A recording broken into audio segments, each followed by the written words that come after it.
1867 तक अंग्रेजों ने उलमा किराम को खत्म करने का फैसला लिया। ये 3 साल हिंदुस्तान की तारीख में सबसे अलमनाक साल है। इस 3 साल में 14,000 उलमा किराम को तख्तेदार लटका दिया। थॉमसन कहता है कि दिल्ली के चांदनी चौक से लेकर खैबर तक कोई ऐसा दरख्त न था जहाँ पर उलमा किराम की गर्दनें न लटकी हो। थॉमसन कहता है कि उलमा किराम के जिस्म को तांबे से दागा गया। थॉमसन कहता है कि उलमा किराम को सूअरों के खाल में बंद करके और धकते हुए अंगारे पे डाल दिया गया। थॉमसन कहता है कि उलमा किराम को हाथियों के ऊपर चढ़ाकर दरख्त से बांध दिया गया और ऊपर से नीचे से हाथी को चढ़ा दिया गया।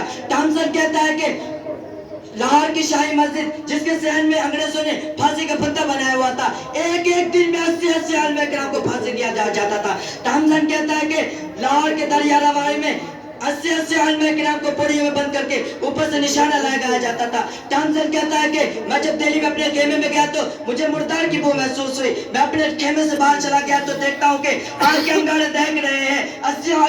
40 उलमा किराम को बुलाया गया, उनके कपड़े उतारे गए और उस आग के अंगारे में डाल दिया गया। मेरे देखते ही देखते 40 और उलमा किराम को बुलाया गया, उनके भी कपड़े उतारे गए और अंग्रेजों ने कहा, ए मौलवियों, तुम में से एक ये कह दो कि हम सन 1857 की जंग आजादी में हम शरीक न थे, अभी छोड़ देते हैं। थॉमसन कहता है कि मुझे पैदा करने वाले की कसम, कोई आलिम ऐसा न था, सारे के सारे आग में पक गए, लेकिन किसी ने भी अंग्रेजों के सामने गर्दन झुकाना कबूल किया।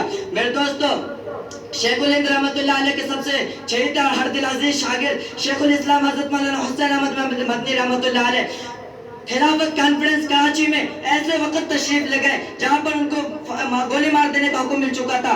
लोगों का ख्याल था कि अहमद मदनी नहीं आएगा, लेकिन उस वक्त लोगों की आग हैरत के मारे फटी की फटी रह गई जब वो मर्द मुजाहिद सर पर कफन बांधे हुए स्टेज पर आया और जलसे की सदारत फरमाई। इसी कॉन्फ्रेंस में हजरत ने अंग्रेजों को बुलबुल और गोलियों को गुल तस्बीह करते हुए फरमाया कि ले फिरती है बुलबुल चोंच में गुल, ले फिरती है बुलबुल चोंच में गुल, शहीद की नाज तुर्बत कहाँ है।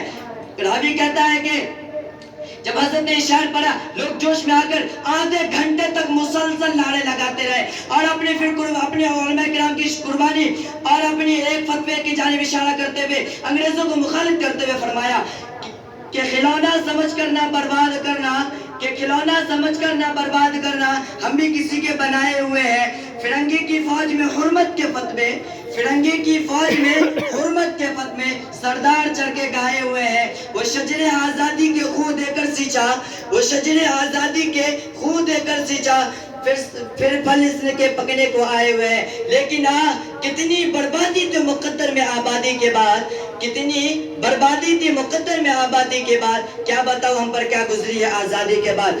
आज मैं इन हुकूमरान से कह देना चाहता हूं कि हमारे हिजाब पर पाबंदी, हमारे अजान पर पाबंदी, हमारे मसाजिदों पर पाबंदी, हमारे मदारिसों पर पाबंदी, हमारे खानकाहों पर पाबंदी, हमारे तिलावतों पे पाबंदी, ये सब छोड़ दे। न तो उनको भी याद रखना पड़ेगा कि हम भी उसी शहरान इस्लाम और शरफ़ शाह खैरुल अनाम के फर्जंद हैं जिन्होंने हिंदुस्तान की तारीख को बदल डाला था।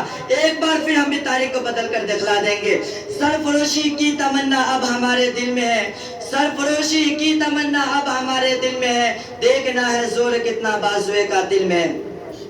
अल्लाह ताला हम लोगों को अपने हिंदुस्तान की हिफाजत करने की तौफीक अता फरमाए और इत्तेहाद और इत्तेफाक के साथ अपने मुल्क के अंदर रहने की तौफीक अता फरमाए। आमीन व आखिर दावाना अनिल हम्दुलिल्लाहि रब्बिल आलमीन।